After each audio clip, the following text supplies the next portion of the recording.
वक्तव्य दे रहे, बोले लोग विवाह के समय पर भागवत आदि कराते हैं, ये सब नहीं होना चाहिए। विवाह तो एक कामुकता का उत्सव है, ये तो एक वासना, एक लड़की लड़के का विवाह हो रहा है, ये तो एक वासना का ना उद्वाह पर्वणि, ये पर्व है। भागवत विवाह के पर्व पर हो अतिश्रेष्ठ, कहीं निषेध नहीं है, विवाह पर्व है। लेकिन हां, इस पर्व को हम दूषित बनाते जा रहे हैं, यह विषय अलग है। लेकिन ध्यान रखो, जहां तुमने विवाह का मंडप बनाया है वहां शुद्धता होनी चाहिए। वहां पर उन वेदियों पर देवता बैठे हुए हैं, उनका पूजन हो रहा है, अग्नि को साक्षी किया जाएगा, वो एक पर्व है। इस विवाह की संस्कृति पर आप ध्यान दीजिए, हम भूलते जा रहे हैं।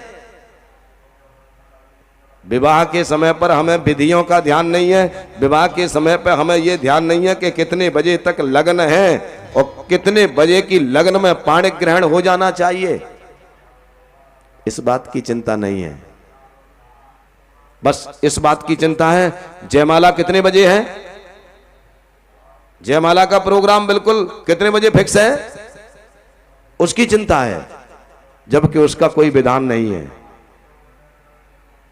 शास्त्र में कोई विधान नहीं है।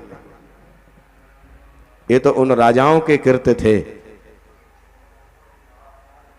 जयमाला की चिंता है, लेकिन उस लगन की चिंता नहीं है।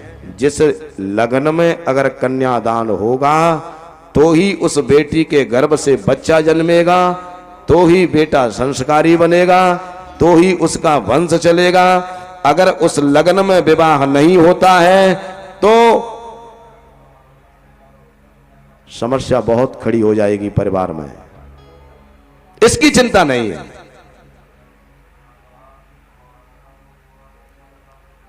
विवाह के समय पर एक ही हल्ला सुनाई पड़ता है, अरे भैया बहुत बड़ी शादी हो रही है, 1 करोड़ रुपया दहेज में आ रहा है, लग्जरी गाड़ी।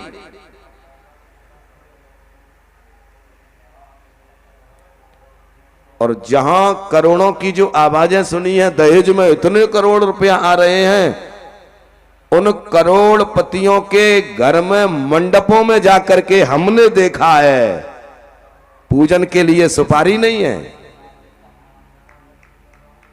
पूजन के लिए कलावा नहीं है। पंडित जी मंडप से चिल्ला रहे हैं,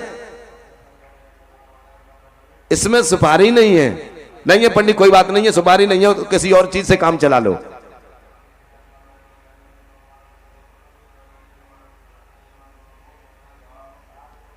इसे क्या कहोगे आप?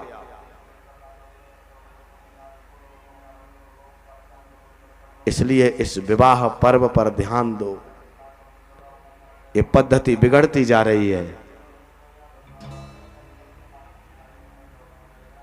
विवाह का अगर अर्थ गहराई से करें ना, तो विवाह कहते हैं विष्णु को। विवाह माने विष्णु।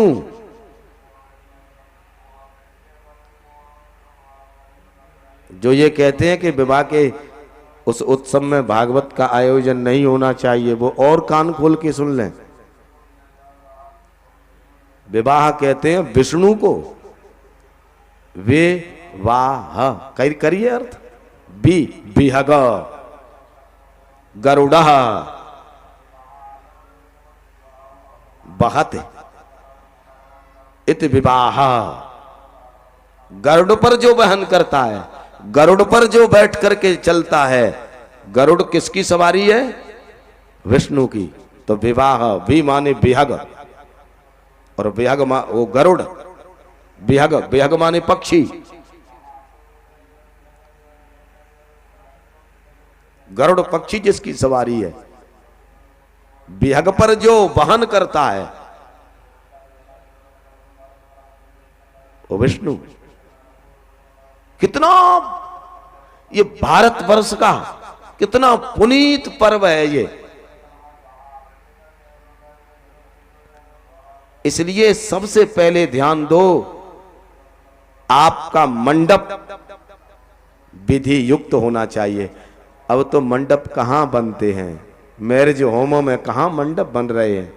मंडप गाड़ने से पहले किस मंत्र के द्वारा जमीन को खोदें। गड्ढा ये नहीं है कि फावड़ा लिया गड्ढा खोद के गाड़ दिया। गड्ढा जहां खोदना है वहां मंत्र बोलना पड़ेगा। उस मंत्र के बिना गड्ढा नहीं खोद सकते हो। उस मंत्र के बिना इस धरती का खनन नहीं कर सकते हो।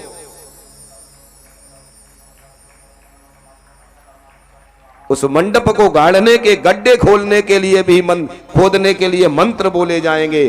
कोई वैदिक ब्राह्मण आके वो क्रिया करेगा।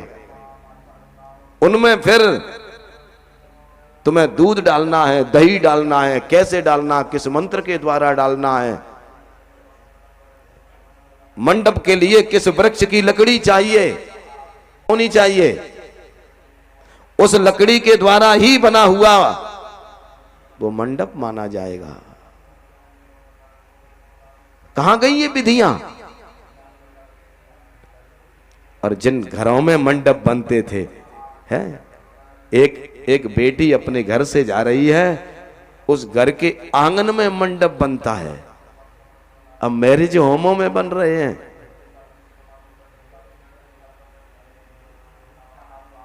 और उस समय विवाह के पर्व पर बेटी को क्या कहा है? वो तुम्हारी बेटी नहीं है। उस समय पढ़ लेना विवाह पद्धति को। लक्ष्मी स्वरूपिणी कन्या, वो साक्षात भगवती लक्ष्मी है। उस पर्व के समय पर वो लक्ष्मी है और वो वर विष्णु का स्वरूप है। और अगर आप अपने घर के आंगन में मंडप बना करके लक्ष्मी का दान विष्णु स्वरूप वर को करोगे तो लक्ष्मी तुम्हारे घर में बरसेगी। और अगर मैरिज होमों में मंडप बना करके अपनी बेटी लक्ष्मी का दान वर स्वरूप विष्णु के लिए करोगे तो लक्ष्मी मैरिज होम में बरसेगी, तुम्हारे घर में नहीं। इसलिए आज मैरिज होम ज्यादा बढ़ गए हैं, पहले इतने नहीं थे।